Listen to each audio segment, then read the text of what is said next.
Assalamualaikum warahmatullahi wabarakatuh. Perkenalkan, saya Cynthia Aprilia Pramesti dengan NPM 12120200042. Di sini saya akan menyelesaikan tugas praktikum audit saya yang berjudul Modul 3, Siklus Persediaan, Penggudangan, dan Pembayaran Utang Usaha. Akan saya share screen. Baik, di sini ada prosedur audit. Prosedur audit pertama itu persediaan, yaitu yang pertama, salah satu cara untuk meyakinkan nilai persediaan pertanggal neraca atau laporan posisi keuangan adalah dengan melakukan pengambilan persediaan atau inventory talking. Hal-hal yang perlu diperhatikan dalam pengambilan persediaan itu, indeksnya sudah diketahui, yaitu ada di sheet FF1.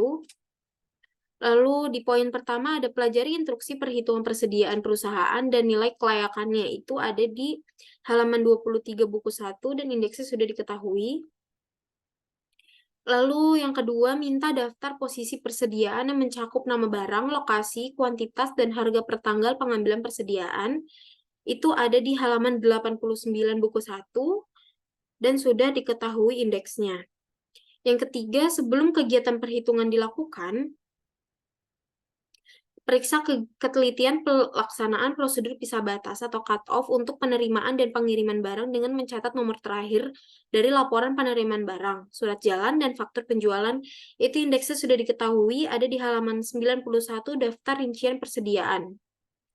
Lalu selanjutnya, apabila selama pengambilan persediaan aktivitas berlangsung, pisahkan persediaan yang mungkin akan dikirim di hari itu. Indeksnya sudah diketahui dan ada di halaman 88.5 bagian persediaan.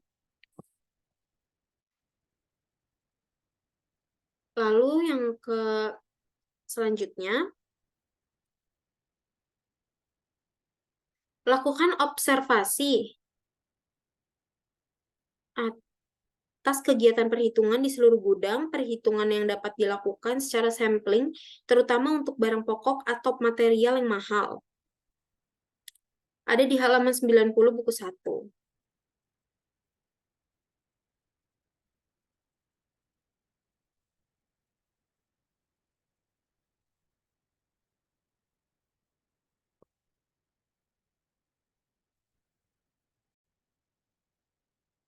Lalu selanjutnya ada bandingkan barang-barang yang dihitung atau dilihat dengan saldo kartu gudang dan daftar persediaan menurut akuntansi. Itu ada di halaman 78 sampai 79 poin D dan C. Selanjutnya ada, pastikan bahwa semua instruksi dalam pengambilan persediaan telah dilaksanakan dengan baik. Itu ada di halaman 78 poin nomor 1 buku 1. Lalu selanjutnya ada pengambilan persediaan dilakukan sebelum tanggal neraca atau laporan posisi keuangan, dilakukan prosedur penarikan maju atau trace forward ke tanggal neraca atau laporan posisi keuangan, sedangkan apabila pengambilan persediaan dilakukan setelah tanggal neraca atau laporan posisi keuangan, maka dilakukan prosedur penarikan mundur atau trace back ke tanggal neraca atau laporan posisi keuangan dan buat kertas kerjanya. Itu ada di halaman 79 buku 1. Lalu prosedur audit yang kedua itu ada uji penilaian harga persediaan dengan membandingkan pada faktur atau data lain dari pelanggan. Untuk itu, pilih barang yang bernilai material dalam daftar persediaan. Ini indeksnya sudah diketahui, ada di halaman 94 buku 1. Lalu yang ketiga, perhatikan kemungkinan perubahan sistem dari metode tahun lalu. Itu indeksnya tidak ada informasi yang relevan. Lalu selanjutnya, periksa semua penjualan dan perkalian dari metode tahun lalu. Itu ada di halaman 89 buku 1. Yang kelima ada siapkan schedule utama. Ini indeksnya sudah diketahui, ada di sheet yang F. Lalu selanjutnya ada minta daftar persediaan yang mencakup nama barang, kuantitas, dan harga per tanggal neraca dari laporan posisi keuangan serta cocokkan dengan buku besar. Ini indeksnya sudah diketahui dan ada di halaman 84 buku 1. Lalu yang ketujuh, lakukan penelaahan analitis atau analytical review untuk melihat kewajaran dari nilai persediaan, misalnya dengan adanya kelebihan persediaan yang disebabkan pembelian berlebihan, barang yang penjualannya lambat atau slow moving, atau usang atau obsolete. Itu indeksnya sudah dilakukan, ada di buku 1 halaman 91. Yang ke-8, pastikan bahwa barang dalam perjalanan telah dibukukan sesuai dengan statusnya, yaitu syarat pembelian seperti pembelian franko gudang si penjual atau free on board atau FOB shipping point, atau pembelian franko gudang si pembeli atau free on board atau FOB destination point. Itu indeksnya sudah diketahui ada di halaman 94 buku 1. Yang nomor 9, dapatkan konfirmasi untuk persediaan di luar kompleks perusahaan. Pastikan juga apakah ada bagian persediaan yang dijaminkan. Itu tidak ada konfirmasinya. Yang ke-10, pelajari kecukupan pertanggungan asuransi. Ini ada di buku 1 halaman 78.1. Yang ke-11, yakinkan bahwa perusahaan telah mengadakan penyisian yang cukup untuk barang-barang yang penjualan lambat, usang, atau sisa atau scrap. Itu indeksnya sudah diketahui ada di buku 1 halaman 79.12. Lalu yang ke-12, pelajari semua perjanjian pinjaman dengan kreditur. Perhatikan apakah ada persediaan yang dijadikan jaminan dalam rangka mendapatkan pinjaman dari kreditur. Ini indeksnya tidak ditemukan atau tidak dilakukan karena tidak ada informasi yang relevan. Lalu selanjutnya ada pajak pertambahan nilai atau PPN masukan. Yang pertama, minta daftar pajak pertambahan nilai masukan atau Value Added Tax (VAT) yang meliputi informasi tanggal faktur pajak, nomor pokok wajib pajak atau NPWP, nomor pengusaha kena pajak atau PKP, dasar pengenaan pajak atau DPP, dan besar PPN yang dipungut. Itu tidak ada informasi yang relevan, tetapi juga ada di halaman 99 sampai 101 buku 1. Lalu yakinkan bahwa semua pajak masukan telah didukung dengan bukti pajak yang semuanya merupakan pajak masukan dan dapat dikreditkan sesuai dengan peraturan perpajakan. Ini ada indeksnya. Indeksnya sudah diketahui ada di halaman 84 bagian penerimaan barang nomor 7A dan buku halaman 84 nomor 13. Selanjutnya nomor 3, pastikan bahwa pajak masukan tersebut telah dilaporkan atau dikreditkan secara teratur dalam SPT masa dan dikompensasikan dengan pajak keluaran. Ini tidak ada informasi yang relevan. Selanjutnya, apabila pajak keluaran lebih besar dari pajak masukan, pastikan bahwa kekurangan pembayaran tersebut telah dilunasi sesuai batas waktunya. Ini indeksnya telah ditemukan dan ada di halaman 91 buku 1. Selanjutnya, apabila ada perbedaan saldo bersih atau pajak masukan dikurangi pajak keluaran antara buku besar dengan SPT massa, pelajarilah sebab-sebabnya terutama untuk saldo pertanggal neraca atau laporan posisi keuangan. Ini tidak ada informasi yang relevan. Lalu pelajari semua surat koresponden dengan kantor pajak, terutama untuk permohonan restitusi karena kelebihan pembayaran pajak masukan. Pastikan apakah semua permohonan tersebut disetujui dan bila ada faktur pajak yang tidak disetujui oleh kantor pajak, pelajari sebab-sebabnya. Ini tidak dilakukan karena tidak ada informasi yang relevan. Selanjutnya ada beban pokok penjualan. Yang pertama, melakukan perbandingan setiap jenis dan struktur beban, termasuk harga pokok penjualan, cost of goods sold atau COGS, dalam tahun yang diperiksa dengan tahun lalu, analisis sebab naik atau turun yang mencolok, perhatikan klarifikasi beban yang dilakukan oleh perusahaan, dan minta penjelasan bila terdapat perubahan yang material. Ini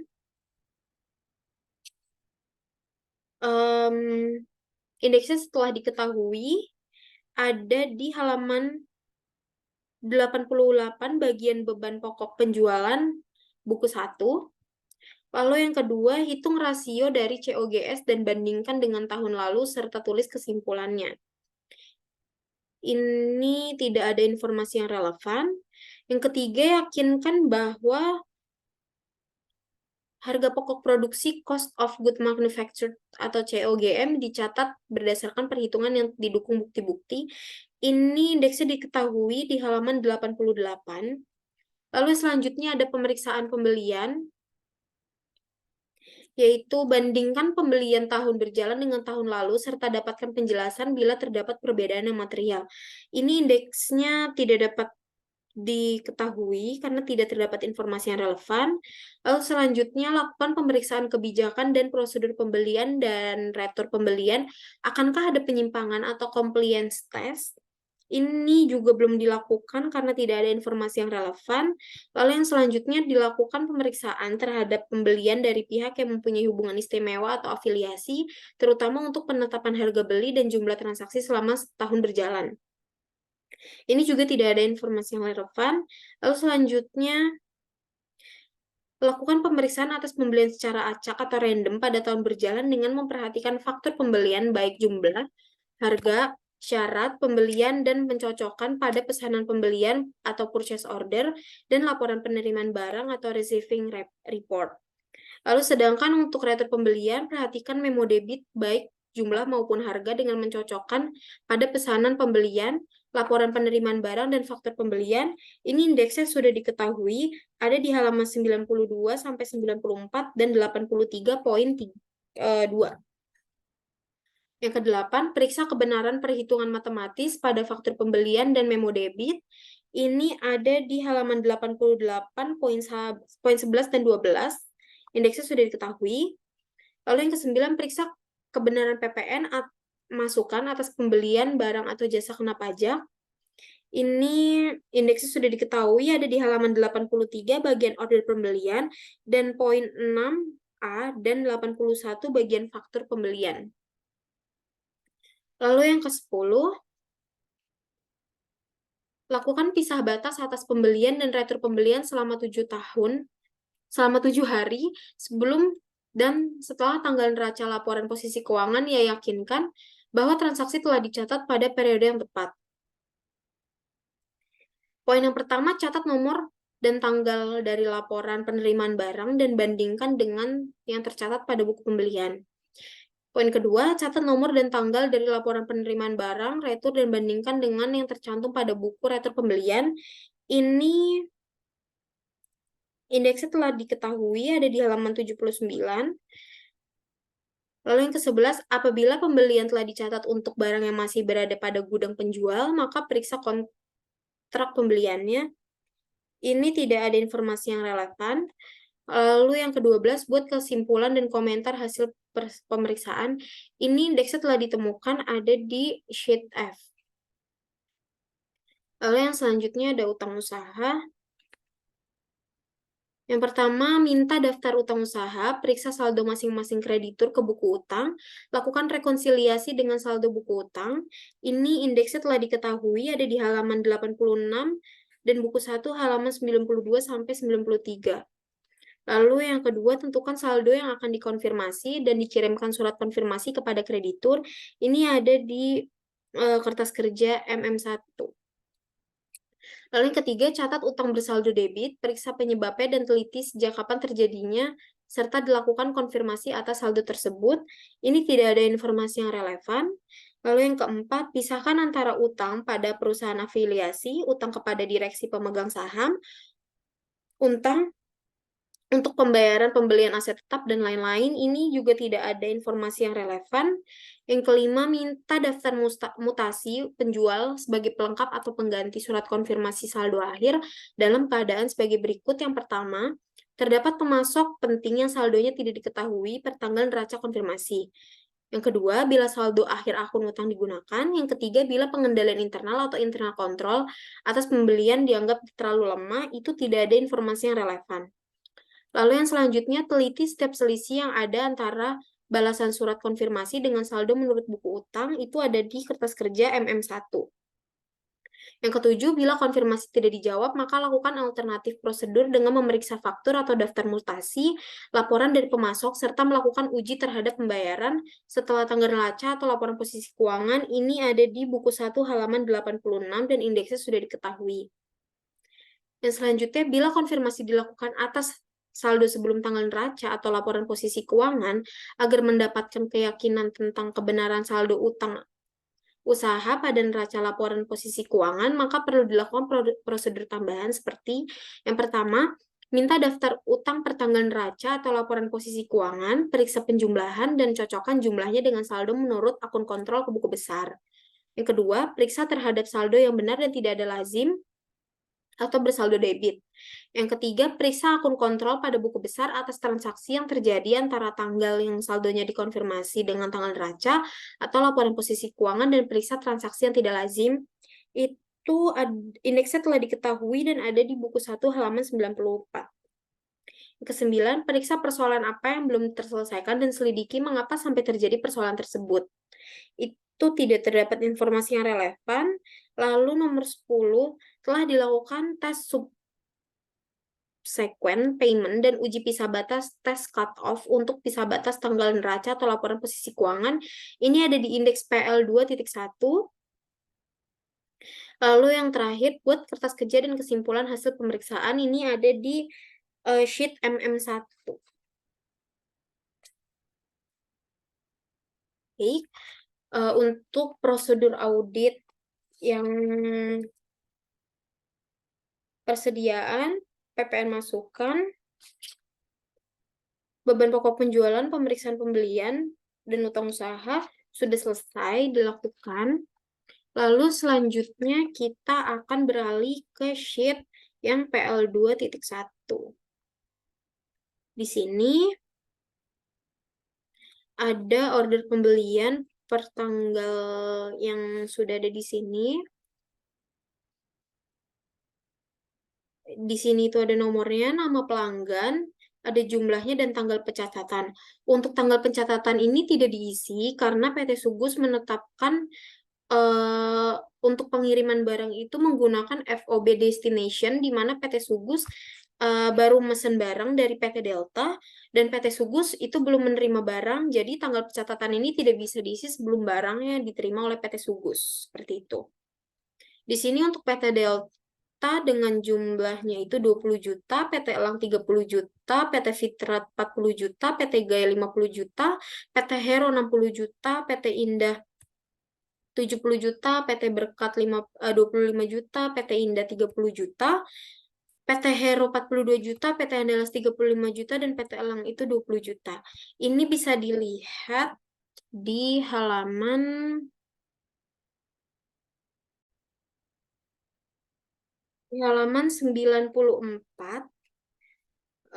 Di tabel paling bawah itu ada transaksi untuk order pembelian yang tabel PL2.1. Kemudian kita beralih ke tabel PL2. Oh, nah. Kita beralih ke tabel yang ini, MM1.1. Di sini itu ada nama pelanggan, alamat, jumlah per klien, hasil konfirmasi, perbedaan, dan pengeluaran setelah tanggal neraca.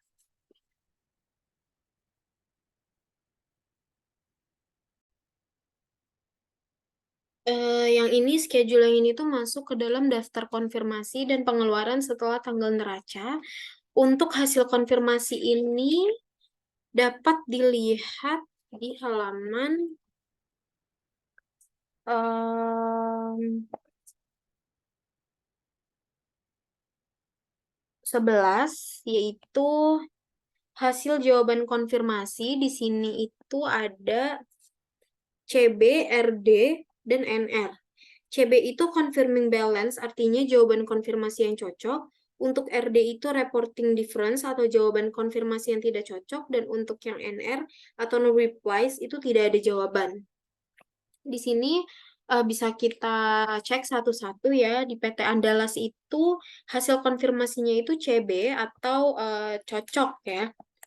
Konfirmasinya cocok. Dan untuk yang PT Berkat ini RD, yaitu reporting difference, artinya jawaban konfirmasinya tidak cocok. Lalu yang untuk PT Caraka ini jawaban konfirmasinya cocok atau CB. Dan untuk PT Delta ini RD, konfirmasinya tidak cocok. Yang PT Elang tidak cocok, yang PT Fitra cocok, PT Gaya cocok, PT Hero cocok, PT Indah cocok. Untuk perbedaannya ini dapat dilihat dari hasil konfirmasi di halaman 94 tabel yang pertama. Ini di sini ada perbedaan untuk PT Berkat, yaitu karena ada kesalahan pencatatan pada tanggal 3 Desember 2018 atas penerimaan piutang sebesar 990.000, yaitu di sini jadinya min. Lalu untuk PT Delta di sini ada perbedaan karena adanya pembelian bahan baku PS yang belum dicatat, ada 8.800.000 pada tanggal 31 Desember 2018. Lalu di PT Elang ada perbedaan juga karena adanya giro yang sudah dibayar kepada PT Elang sebesar 2 juta, lalu jatuh tempo pada 27 Desember belum dikelilingkan oleh PT Elang pada akhir tahun 2018. Untuk jumlah perbedaannya itu ada 9.810.000. Lalu kita beralih ke tabel M1.2. Di sini itu ringkasan hasil konfirmasi positif utang usaha. Di sini saldo menurut konfirmasinya itu ada 6. Yang bisa dilihat dari hasil konfirmasi yang ada di tabel MM1. Lalu di sini ada hasil konfirmasinya itu 3 dan dapat dilihat juga dari hasil konfirmasi yang setuju itu ada 3 tadi di tabel MM1. Lalu untuk total yang dikirim itu hasil dari saldo menurut konfirmasi dan hasil konfirmasinya. Jadi ada 9 konfirmasi. Lalu di sini saldo menurut konfirmasinya itu ada 711.559.100. Lalu untuk hasil konfirmasinya ada 557.557.000. Lalu ada selisih dengan pembukuan klien di sini ada 154.200.100. Lalu di total yang dikirim ini ada 711.559.100.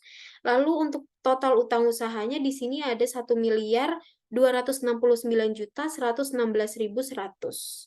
Dan untuk total utang tahun 2017 ini ada 1.068.203.500. Untuk presentasi tahun berjalannya di sini didapat dari saldo menurut konfirmasi dibagi dengan total utang usahanya,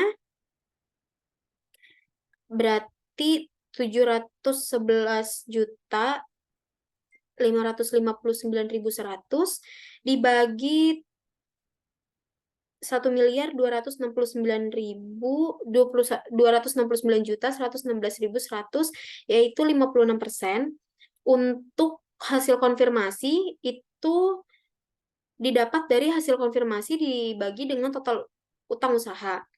Untuk total yang dikirim juga didapat dari total yang dikirim dibagi dengan total utang usaha.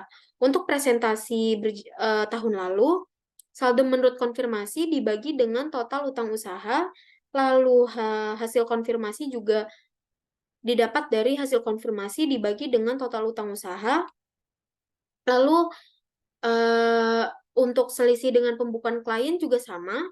Selisih dengan pembukuan klien dibagi dengan total utang usaha dan total yang dikirim juga didapat dari total yang dikirim dibagi dengan total utang usaha. Dan total utang tahun 2017 yaitu ada 1.068.203.500.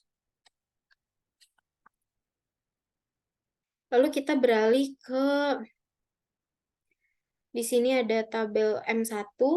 Di sini itu schedule-nya itu untuk mencatat utang usahanya.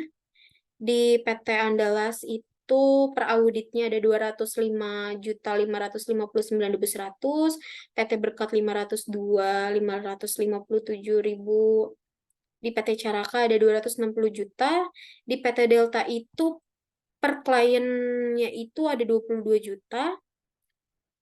Kemudian di kredit ada 8.800.000, lalu per auditnya ada 30.800.000, PT Elang ada 33 juta, PT Fitra ada 44 juta, PT Gaya ada 66 juta, PT Hero ada 55 juta, PT Indah ada 77 juta, lalu hasilnya itu didapat 1.277.916.100. Di sini ada pencatatannya, jadi untuk PT Delta itu ada koreksinya ya untuk mencatat pembelian bahan baku 500 gram. Pada PT Delta itu ada yang belum dijawab. Ada di debit itu ada persediaan bahan baku senilai 8 juta, PPN masukannya itu 800.000 dan utang usahanya 8.800.000. Untuk catatannya bisa dilihat schedule F3 di halaman di halaman 14. Nomor 14 maksudnya. Dan selanjutnya untuk PT Berkat tidak dilakukan jurnal koreksi karena kesalahan pencatatan ada di PT Berkat. Dan untuk PT Elang tidak dilakukan jurnal koreksi juga karena kesalahan pencatatan ada di PT Elang.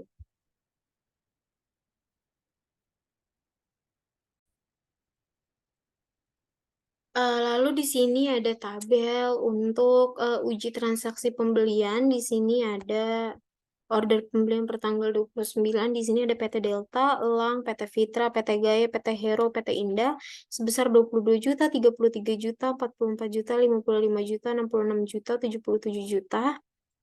Itu didapat dari buku 1 halaman 94. Lalu di sini untuk pendukung, untuk bukti pendukung, bukti otorisasi, bukti footing, ada periksa pencatatan ke buku pembelian, kartu persediaan, buku besar, itu didapat dari buku 1 halaman 98 sampai 113. Di situ bisa kita lihat untuk bukti pendukungnya itu apakah sudah relevan di dalam dokumen-dokumen yang ada di buku 1. Untuk otorisasinya itu apakah sudah ditandatangani oleh kepala bagian pembelian dan dilihat sudah sesuai atau belum. Jika sudah sesuai di checklist, kalau tidak sesuai berarti tetap di checklist tapi harus ada keterangannya. Lalu untuk footing itu apakah nominal di bukti pembelian itu dihitung dengan tick mark voting atau dihitung secara vertikal. Kalau sudah di checklist untuk buku pembelian juga mengikuti pada bagian bukti pendukung, otorisasi, dan footing. Untuk bagian buku pembelian, kartu persediaan, juga buku besar. Untuk perhitungan yang di bawah ini itu untuk menghitung di PT Delta bisa kita cocokkan pada order pembelian, apakah kuantitas, harga unit, jumlah harga, PPN, total harganya itu sudah sama atau belum. Untuk di PT Delta sampai PT Hero ini itu tidak sesuai karena perhitungan untuk harga unit dan untuk jumlah harga PPN dan total harganya tidak sesuai seperti yang di buku. Jadi kita tidak bisa memberi keterangan yang sesuai karena dia tidak sama di buku karena kita sudah membuat perhitungan lagi gitu. Yang sesuai hanya PT Indah di sini di buku itu dan di sini kuantitasnya itu sama 25.000, harga per unitnya juga 2.800, jumlah harga PPN dan total harganya sudah sesuai semua. Untuk perhitungan ini kita tulis tidak sesuainya itu hanya di keterangan sini saja, tidak di sini. Tidak di bukti pendukungnya karena bukti pendukungnya itu kita tulis semua ada untuk pengecekan. Untuk perhitungan itu hanya melihat apakah sudah sesuai atau belum seperti yang ada di dokumen-dokumen tadi, seperti itu.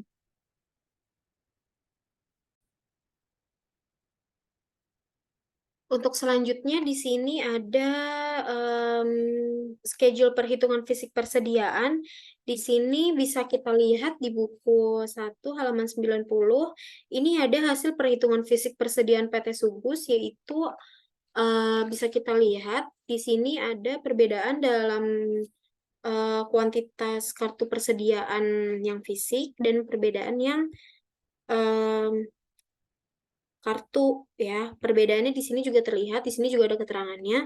Dapat kita lihat di persediaan barang yang polivinil, di sini ada perbedaan 90 karena di sini ada selisih sebesar 90 kg disebabkan karena bahan baku tersebut dicuri dan sampai dengan akhir tahun belum diadakan penyesuaian terhadap persediaan tersebut. Dan untuk selisih yang selanjutnya itu di sini ada yang ada nama barangnya itu PS selisihnya itu ada 500 karena adanya pembelian pada tanggal 29 Desember dari PT Delta belum diterima faktur pajaknya karena sampai sekarang belum dibukukan sebesar 8.800.000 termasuk PPN. Perbedaan selanjutnya itu ada di karton box. Di sini perbedaannya ada 10.000, yaitu karena ada kaleng yang terendam banjir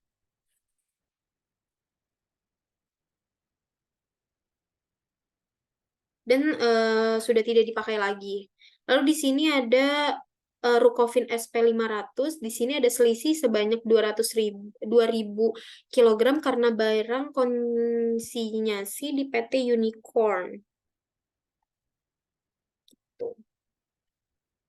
Lalu pada Rukovin SP1000 di sini juga terlihat perbedaannya ada 1.000, yaitu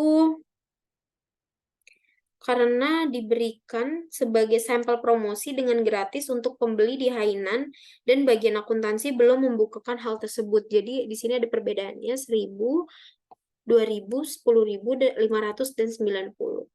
Seperti itu. Ini untuk indeks FF1 schedule perhitungan fisik persediaan.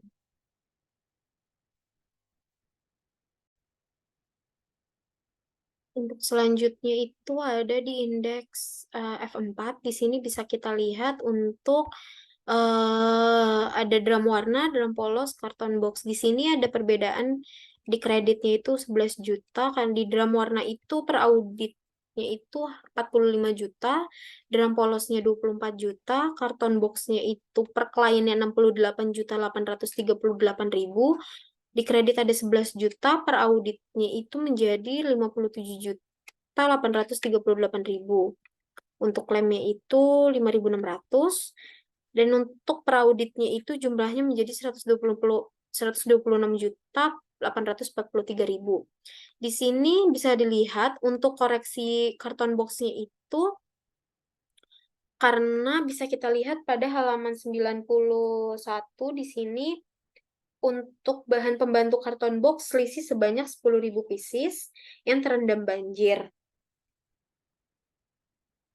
dan sudah tidak dapat dipakai lagi. Jadi di sini itu untuk beban lain-lainnya itu 11 juta, untuk persediaan bahan penolongnya itu 11 juta, koreksinya itu untuk karton box tadi 10.000 pieces dikali 1.100 yaitu 11 juta.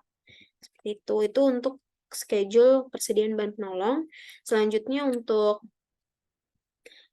schedule persediaan bahan baku di sini itu ada monomer, polivinil, oxtan, DOP, PS, EPO. Di sini ada perbedaan di kredit polivinil, di kreditnya itu ada 1.350.000 dan di PS ini ada 8 juta. Bisa kita lihat karena di halaman 91 tadi untuk polivinil itu ada perbedaan di kartu fisik dan kartu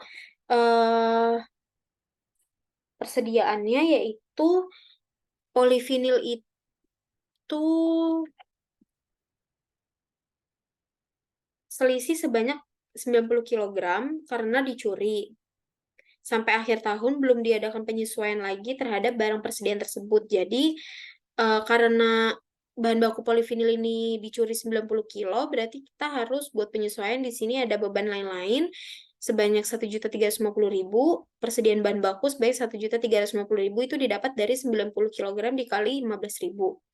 Untuk persediaan bahan baku PS 500 kilo yang belum dicatat, itu untuk persediaan bahan bakunya 8 juta, untuk PPN masukannya 8 juta, untuk utang usahanya 8.800.000, yang didapat dari 500 kg dikali 16.000 itu dimasukkan ke dalam kertas kerjanya. Untuk yang PS itu di debit 8 juta, untuk yang polivinil itu dikredit 1.350.000. Selanjutnya untuk persediaan dalam proses, di sini ada bisa kita lihat di kredit di sini ada di debit di sini ada perbedaan 15 juta dikarenakan koreksi atas kekurangan pembebanan upah buruh pabrik yang belum dibayar sebesar 15 juta, yaitu beban untuk upah langsung atau TKL 15 juta, biaya yang masih harus dibayar 15 juta, persediaan dalam proses 15 juta, barang dalam proses atau TKL 15 juta. Didapat dan itu dimasukkan ke kertas kerja menjadi 15 juta. Lalu ada perbedaan dari per klien dan per auditnya di sini 152.315.900. Karena di debitnya itu bertambah 15 juta menjadi 167.315.900. Lalu kita ke tabel yang F1.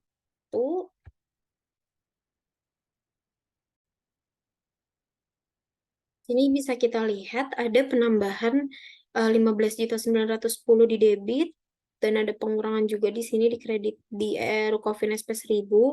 Lalu juga ada Rukofin SP 1500. Ini ada perbedaan 7.955.000 dikarenakan di sini ada koreksi nih. Yang pertama itu ada koreksi untuk mencatat penerimaan piutang PT Krakatau yang tercatat 2 kali atas kesalahan pencatatan Rukofin SP 1500.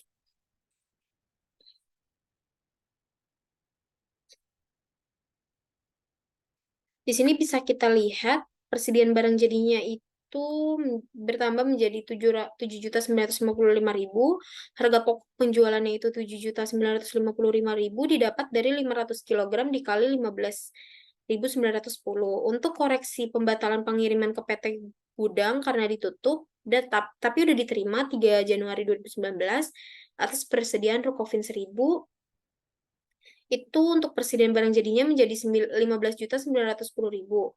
Untuk harga pokok penjualannya menjadi 15.910.000. Dan di sini juga ada koreksi untuk persediaan barang jadi yang diambil untuk sampel promosi dengan gratis atas persediaan Rukofin SP 1000 yang belum dibukukan. Ini itu di beban promosinya menjadi 15.910.000, di persediaan barang jadinya menjadi 15.910.000. Didapat dari 1.000 kilo sampel tadi dikali 15.910.000. Dan di kertas kerja menjadi seperti ini. Per auditnya itu menjadi 1.786.036.036.000. Lanjut, kita ada di schedule persediaan. Ini adalah schedule terakhir, ada di indeks F. Di sini bisa kita lihat, di sini kami telah melakukan uji ketaatan atau compliance test dengan memeriksa secara detail untuk bulan Januari dan Desember. Bisa kita lihat pada schedule di sini. Buku pembelian dengan mencocokkan jurnal voucher yang dilengkapi dengan pesanan pembelian, laporan penerimaan barang, dan faktur. Yang kedua, kami juga telah melakukan perhitungan fisik atas persediaan barang baku, barang dalam proses, bahan penolong, barang jadi. Lihat schedule F1, F2, F3, F4, yaitu yang ini. Lalu setelah dilakukan pemeriksaan, pembelian telah dilakukan dengan pisah batas tepat. Lihat schedule PL2.1 ada di sini ya. Seperti ini. Lalu untuk pisah batas dokumen ada dokumen sebagai berikut. Laporan penerimaan bahan baku nomor 1025, surat permintaan bahan baku nomor 752, faktur nomor 1515, laporan hasil produksi nomor 125, surat jalan nomor 1515, batch produksi nomor 378. Seperti itu.